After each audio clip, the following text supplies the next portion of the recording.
Hello and welcome to the new session of Theory of Gear. After watching this video, the learner will be able to draw forms or profile of teeth. Forms of teeth, cycloidal teeth.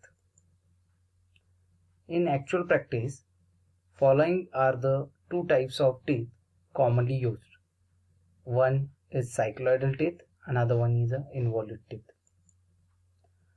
A cycloidal is the curve traced by a point on the circumference of a circle which rolls without slipping on a fixed straight line. I repeat, a cycloidal is the curve traced by a point on the circumference of a circle which rolls without slipping on a fixed straight line. When circle rolls without slipping on the outside of a fixed circle, the curve traced by a point on the circumference of a circle is known as epicycloid.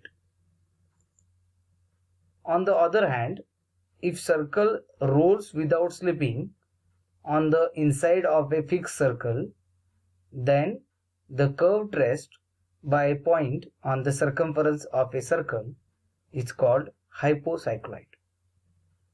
So I repeat, when a circle rolls without slipping on the outside of a fixed circle, the curve traced by a point on the circumference of a circle is known as epicycloid. If a circle rolls without slipping on the inside of a fixed circle, then the curve traced by a point on the circumference of a circle is called hypocycloid. Construction of cycloidal teeth for gear. The cycloidal teeth of a gear may be constructed as shown in figure. So this figure, I'll give you the information how to draw cycloidal curve. The circle C is rolled without slipping on the outside of the pitch circle, and the point P on the circle C traces epicycloid PA, which represent the face of cycloidal tooth. I repeat, the circle C is rolled without slipping on the outside of the pitch circle, and the point P on the circle C traces epicycloid PA, which represent the face of the cycloidal tooth. Similarly, the circle D is rolled on the inside of the pitch circle, and the point P on the circle D traces hypocycloid PB, which represent the flank of the tooth profile. I repeat, the circle D is rolled on the inside of the pitch circle, and the pitch point P on the circle D traces hypocycloid PB, which represent the flank of the tooth profile. The profile BPA is one side of the cycloidal tooth. The opposite side of the tooth is traced as explained above. So with the help of this above procedure, we can draw one side of cycloidal curve. Similarly, if we follow, we can draw the another side of cycloidal curve. So in this way, we can construct cycloidal teeth of a gear. Another form of teeth, an involute. An involute of a circle is a plane curve generated by a point on a tangent which rolls on the circle without slipping. I repeat, an involute of a circle is a plane curve generated by a point on a tangent which rolls on the circle without slipping. In connection with tooth wheel, the circle is known as base circle. the involute is traced as follows. So with the help of this procedure, we can draw the involute curve. Let A be the starting point of the involute. First, we have to draw the base circle. Once we draw the base circle, then divide the base circle into equal number of parts. Example, A P1, P1 P2, P2 P3, etc. Then the tangent at P1, P2 and P3 are drawn. So from point P1, P2 and P3, tangent should be drawn. Then the length of P1 A1, P2 A2 and P3 A3 equal to the arc of AP1, AP2 and AP3 respectively.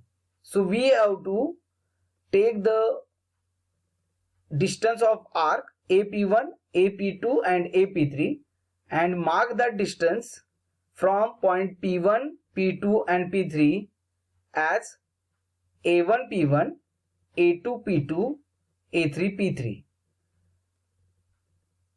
Join the points A, A1, A2, A3. We obtain the involute curve AR. A little consideration will show that at any instant A3, the tangent A3T to the involute is perpendicular to P3A3 and P3A3 is the normal to the involute. In other words, normal at any point of an involute is a tangent to the base circle. So if we follow this procedure, we can draw involute curve. Advantages of involute gear or curve. The most important advantage of the involute gear is that the center distance for a pair of involute gear can be varied within limits without changing the velocity ratio. This is not true for cycloidal gear, which requires exact center distance to be maintained. Second, in involute gear, the pressure angle from the start of the engagement of the teeth to the end of the engagement remain constant. It is necessary for smooth running and less wear of gear. But in case of cycloidal gear, the pressure angle is maximum at the beginning of engagement, reduces to 0 at pitch point, start decreasing and again become a maximum at the end of engagement. This results in a less smooth running of a gear. The face and flank of involute teeth are generated by a single curve, whereas in cycloidal gear, double curve, the combination of epicycloid and hypocycloid are required for the face and flank respectively. Thus the involute teeth are easy to manufacture than cycloidal teeth. In involute system, the basic rack has straight teeth and the same can be cut with a simple tool.